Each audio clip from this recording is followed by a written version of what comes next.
নমস্কার বন্ধুরা, আমি আলপনা সিম্পল এর টেস্টিতে আপনাদের সবাইকে স্বাগত। আজকের আমি শেয়ার করব কাঁচা কুমড়োর একটি রেসিপি। আমার চ্যানেলে নতুন বন্ধু হলে আমার চ্যানেলটিকে সাবস্ক্রাইব করে পাশে থাকার অনুরোধ রইল।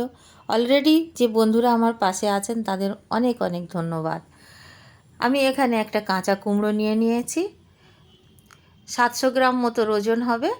আর খুব তাজা দেখে নিতে হবে, এরকম সবুজ দেখে, যাতে ভিতরটাও কচি থাকে। আর একদম তাজা দেখে বুঝতে পারছেন আমি কেটে ধুয়ে পরিষ্কার করে নিয়েছি। এরকম খোসা শুদ্ধ রাখতে হবে, তাহলে বেশি সুস্বাদু লাগবে।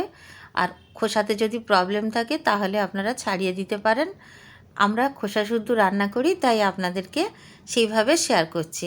গ্যাস জ্বালিয়ে কড়াই বসিয়ে দিয়েছি, দিয়ে দেব সর্ষের তেল। এখানে আমি 3 টেবিল চামচ সর্ষের তেল দিয়েছি। তেলটা খুব ভালো করে গরম করে নেব। দিয়ে দেব মটর ডালের বড়ি। বিউলি ডালের বড়িও দিতে পারেন বা অন্য কোনো বড়ি থাকলেও দিতে পারেন। আমার কাছে বিউলির ডালের বড়ি নেই এখন, আমি সেজন্য মটর ডালের বড়ি দিয়েই বানাচ্ছি। বড়িটা মিডিয়াম আঁচে নেড়েচেড়ে ভেজে নিলাম।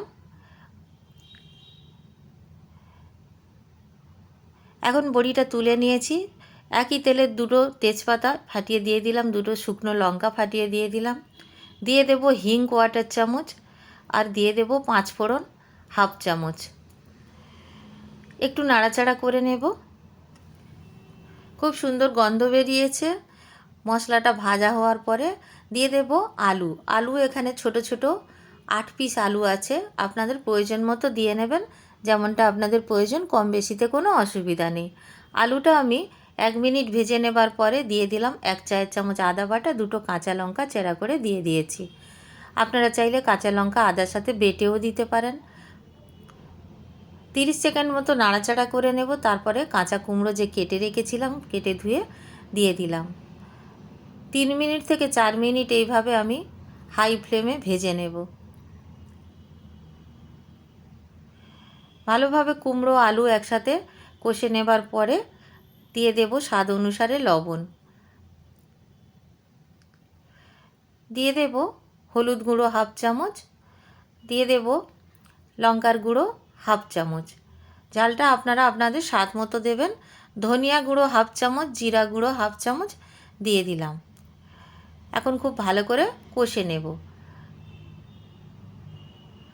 মশলাটা যখন আমরা দিয়ে দেব তখন গ্যাসের ফ্লেম মিডিয়ামে রেখে দেব, আর মিডিয়াম আঁচে কষে নেব। হাই ফ্লেমে যদি মশলাটা কষি তাহলে মশলাটা পুড়ে পুড়ে যাবে। এখন আমি জল দিয়ে দেব। 1 কাপ জল দিয়েছি, বেশি জল দেবার প্রয়োজন নেই।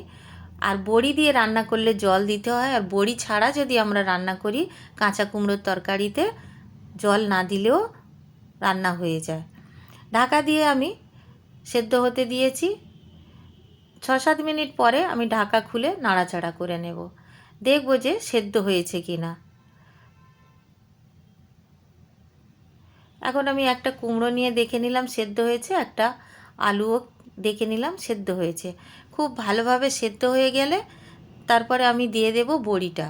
বড়ি ভেজে রেখেছিলাম, দিয়ে দিলাম। একটু নাড়াচাড়া করে দিলাম। চিনি দিয়ে দিলাম আমি এখানে 1 চায়ের চামচ। আপনারা যদি একটু বেশি মিষ্টি খেতে চান 2 থেকে 3 চামচ চিনি দিতে পারেন। আমি স্বাদ ব্যালেন্স করার মতো চিনি দিয়েছি 1 চায়ের চামচ। ঢাকা দিয়ে আমি 2 মিনিট লো ফ্লেমে রেখে দেব। 2 মিনিট পরে আমি ঢাকা খুলে আবার নাড়াচাড়া করে নেব, আর দিয়ে দেব ঘি।